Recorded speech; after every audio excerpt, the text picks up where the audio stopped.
Assalamualaikum warahmatullahi wabarakatuh. Hamdan wa syukran lillah, salatan wa salaman ala rasulillah.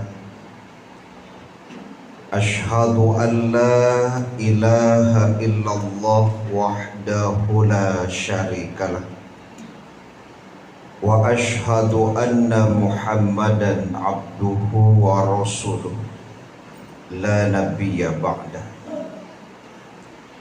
Allahumma sholli wa sallim ala nabiyyina Muhammad wa ala alihi wa ashabihi ajma'in wa man tabi'ahum bi ihsanin ila yaumiddin. Qala Allah ta'ala fil Qur'anil Karim, a'udzu billahi minasy syaithanir rajim. Bismillahirrahmanirrahim. Wa 'alal mauludi lahu rizquhunna wa kiswatuhunna bil ma'ruf. Kewajiban bagi seorang suami memberikan makan dan pakaian kepada istrinya secara ma'ruf. Surat Al-Baqarah ayat 233. Bapak Ibu jamaah zuhur Masjid Asy-Syifa, Rumah Sakit Islam Ibnu Sina Padang yang dirahmati Allah.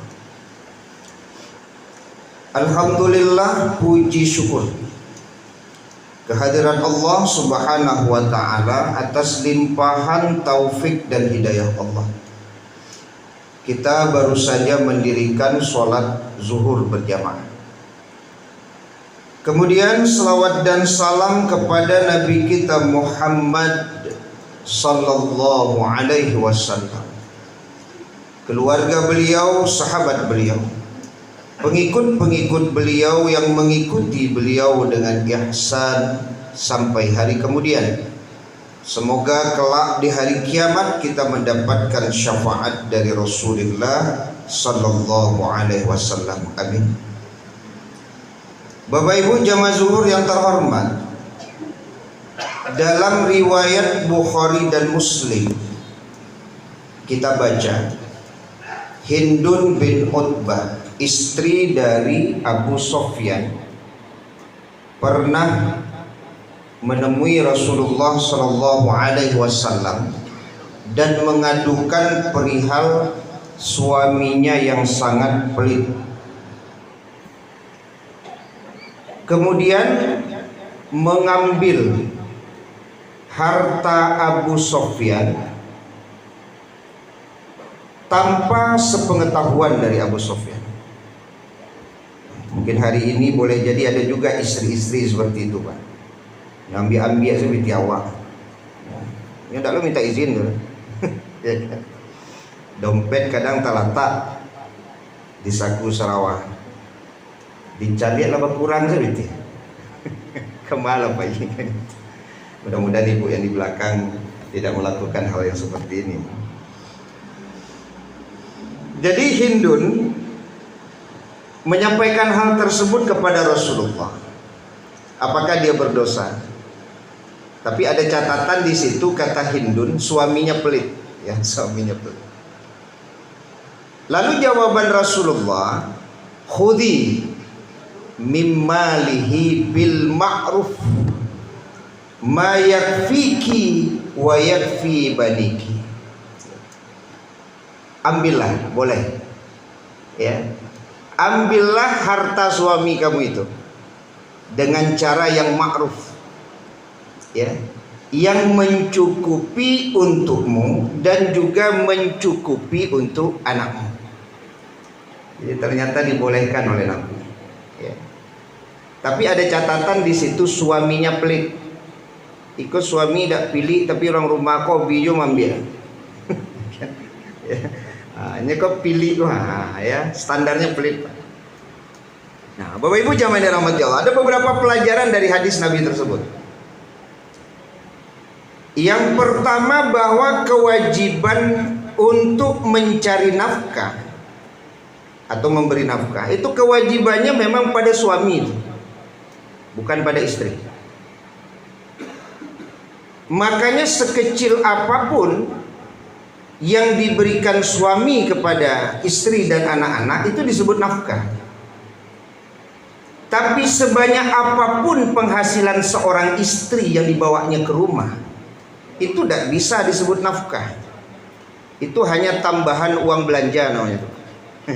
Beda dia. Dan sekecil apapun yang dibawa oleh suami ke rumah, sekecil apapun kata ulama itu akan mencukupi untuk istri dan anak-anaknya.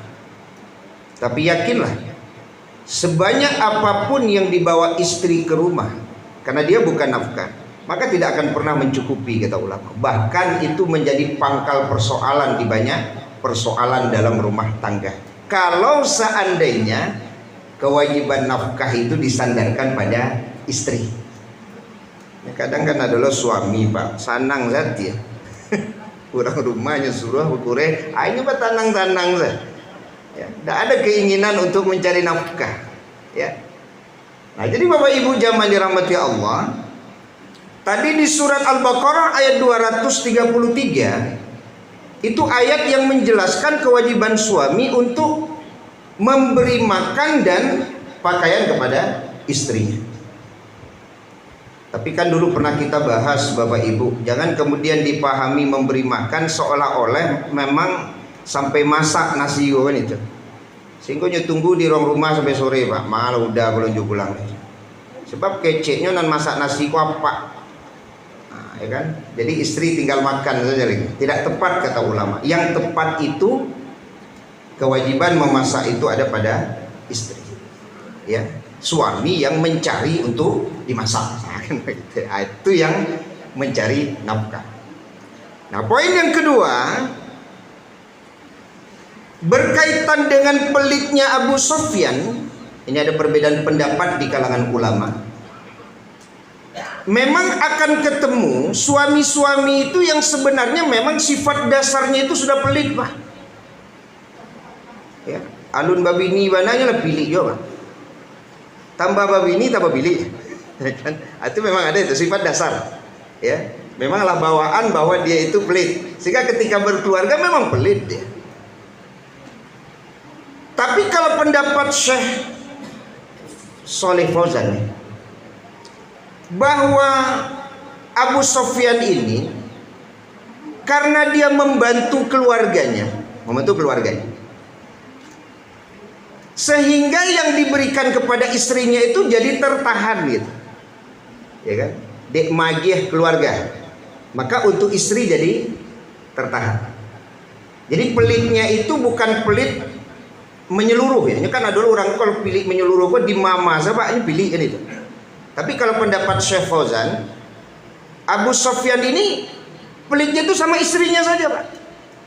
Dan hari ini memang ada suami-suami seperti itu Pak. Kalau ditampek Karajo tuh royal tuh, tasabu ibana di kawan deh. Eloban apa tuh, suku mentraktir orang. Ditampek Karajo Pak. Kalau sekali duduk jo kawan Pak ajan bayi lah, biambonan bayi. Oh itu loh santiangnya Pak. Ya. Kalau ke orang royal dia Pak. Tapi kalau ke orang rumah Pak, tuh ya tuh. Agak hemat awak stay belanja gini. Ya. Orang rumah minta balik badak keceknya. Abang mencintaimu apa adanya. Kecian salah malih membalian badak orang rumah, badak mahal itu. Ini perlu juga orang rumah aku diagi pembali badak apa. Ya kan? Boleh rancak orang rumah aku. Karena bedak itu kebutuhan istri, Pak. Cuman dek suami pilih mah itu bahasanya mah. Aku mencintaimu apa adanya. Ada usaha pakai badak ada. Kecian itu pilih namanya. Badak orang rumah dak terbalian. Mentraktir kawan tiok sebentar di luar. Suami seperti itu ada itu Pak. Jadi yang dimaksud dengan pelit di sini adalah ya ketika memang tidak mampu memenuhi kebutuhan istri dan anak-anak, dan itu takarannya tidak ada, kata ulama. Dibalikkan lagi, kalau suaminya punya kemampuan lebih, tentu bisa lebih diberikan kepada istri dan anak-anaknya. Kalau suaminya kurang, tentu tidak banyak pula yang diberikan kepada istri dan anak-anaknya. Maka dikembalikan lagi kepada kemampuan suami. Tidak ada pula takaran secara pasti berapa yang harus diberikan kepada istri dan anak-anak. Jadi Bapak Ibu jamaah dirahmati Allah Subhanahu wa taala, maka karena pelit tadi itulah yang membuat kemudian Nabi menjawab pertanyaan Hindun, kebolehan mengambil harta suaminya secara ma'ruf walaupun tanpa izin dari suaminya. Ya, cuman kan balik lagi kepada kajian kita tadi, sepelit apa suami sehingga seorang istri berani membuka dompet suaminya gitu, mengaruh saku sarawa laki gitu kan. Ya. Seperti apa pelitnya kan gitu. Nah, jadi Bapak Ibu jamaah yang dirahmati Allah Subhanahu wa taala, ini poin yang kedua berkaitan bahwa memang ada suami-suami yang pelit itu, Pak. Memang ada. Ya. Tapi yang ketiga, yang menjadi catatan bagi kita yang ketiga, kadang-kadang pelitnya suami itu memang dipengaruhi oleh istri juga, Pak. Ini poin ketiga.